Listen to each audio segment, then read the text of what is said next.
Folks, my rock room needs a good rearranging. Now that it's warming up a bit, I can do that. And I'll find a place for my eBay stuff and maybe redo some categories. But I was asked to show this bowl. It's a gigantic. Let's see if I have some water. Yeah. It's a giant, heavy graniteware grinding bowl. See, it's deep. It's not broken. And it's really super heavy. It's super heavy. And it's smooth down in here. And it's I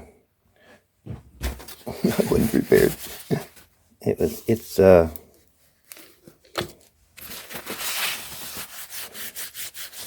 pink granite.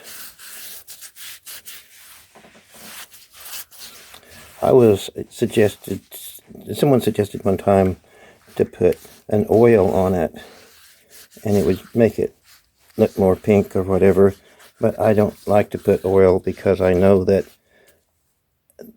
even granite is porous and the oil would get in there and I wouldn't be able to get it out. But yeah, this is that big old bowl. Jack, this is that big old bowl. That was the very first piece that a dozer turned over about 35, 40 years ago, and what started my collection. And anyway, the second piece, the one that well, he done this dozing, and I got this, and it was later in the summer, and it had a few rains on the ground. So I went out and started picking up rocks because I wanted to mow this large area with a riding lawnmower. And I found this, and it looks like a horse. To me, it looked like a horse. And it's some sort of axe. Pretty sure. And then I found another one that looked like a horse. So I really got into horses, looking for stones that had horses on them. And in a way, it kind of kept me back for, who knows, 3 or 4 years before I started realizing that there was other stones in here, that other images. That's a nutting stone with a bear image on it, plus a thunderbird up here, and even over here. And this is another bear image in a nutting stone. Oh, there's a bear image. And another nutting stone. And then I found squirrels. And, well, on and on. I mean, I just found all kind of images on these stones. And this is I think it's a young fossilized bison horn, I believe. But it's fossilized. And I found tools that had pigs on them, and they were a cutting tool and a scraping. I started finding patterns like this one right here. I can show you a dozen of them that looks almost exactly like that, of different shapes. Anyway, Anyway, this was the bowl that I found, or was found for me first. That's what started my collection. Let me get back here to get the whole bowl in there. So, okay.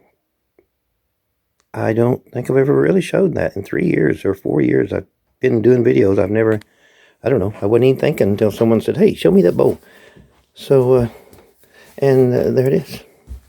Bye for now. Good morning, folks. I was lucky enough to run across a retired English teacher, a kind, patient soul, and she's teaching me how to use big words. She likes horses and she likes to play chess. And so I'm going to try to explain stuff. Now, in my rock room, over in the barn, where it's been cold all winter, I think some of you all, if you've watched ever my videos, you've seen the organization I have over there. I have lots and lots of boxes, and they're labeled for the animal image that I feel that I see. I've got boxes of horses and birds and snakes. For instance, snakes. There's a snake. Okay, here's a snake, and here's a snake on that tool right there. And fish are the same way. I've got a box that has fish images on it, and this would most likely go into that box because it's got that fish on both sides. So it would go in a box that's marked fish, along with this awesome fish net weight. Well, that's all cool and everything, but it doesn't definitely, I think that's the right word, it doesn't definitely show how the tool was made, how the large stone that was split up to make these patterns.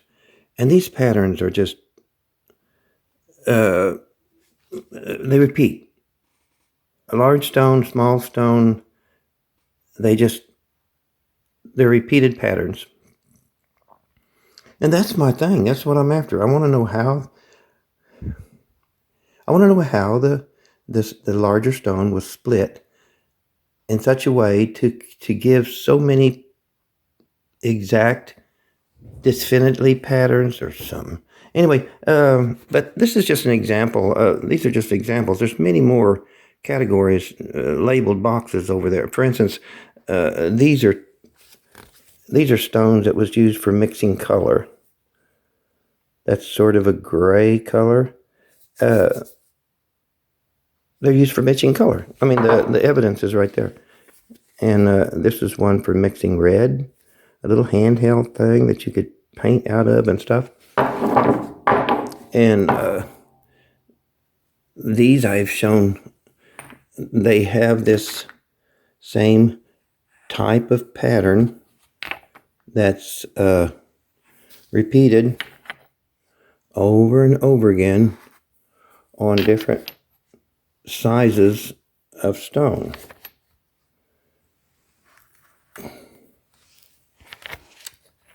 Now, that's one example of the same patterns that show up when the stone is split. But, I mean, I can see, I have a thing about patterns. If I can put patterns together, I can figure out some stuff. For instance, these two, this is the one that I started this video out. It was dirty, I cleaned it. And you'll notice that there is there's kind of a bird image right there, maybe. It also looks like a turtle. And so does this one. Looks like a turtle. But the shapes, the striking shapes are so similar. And they have various images on them. So, I mean, it could look, there's all kinds of images on here. I'm not really talking about the images. I'm talking about the patterns. And anyway, now I've got hundreds of these rocks that has snakes, birds, fish. I've got a box. The biggest box I have over there are animals. I see that they're animals, but I don't recognize them, and they go into a box separate. I mean, if it looks like a fish, I know a fish, or a horse, or a mountain, or a bear, or a bison, or a turtle. Elephants, of course. But I really feel like I need to go through all of these boxes and separate them into the tool use. For instance, straight blade cutting, and this could also be abrasion, a straight blade with abrasion tool, crescent-shaped cutting and abrasion, and there's a hammer stones used for striking, whether it's for knapping, making, knapping, or just hammering on something really hard. And then there's hammer stones that are more for like grinding, like nutting stones or something. And then there's angle cutting that has 45 or 90 degree, really sharp angles. Well, all of these tools right here are all in all of these. So for instance, there may be a horse and a bear. But rather than being in these categories, they would all go down to, well, possibly a crescent. So I feel that if I was to separate all of these categories into the tool category, I would maybe have a better idea of the splitting. That's what I'm at. Of how the stone was split up.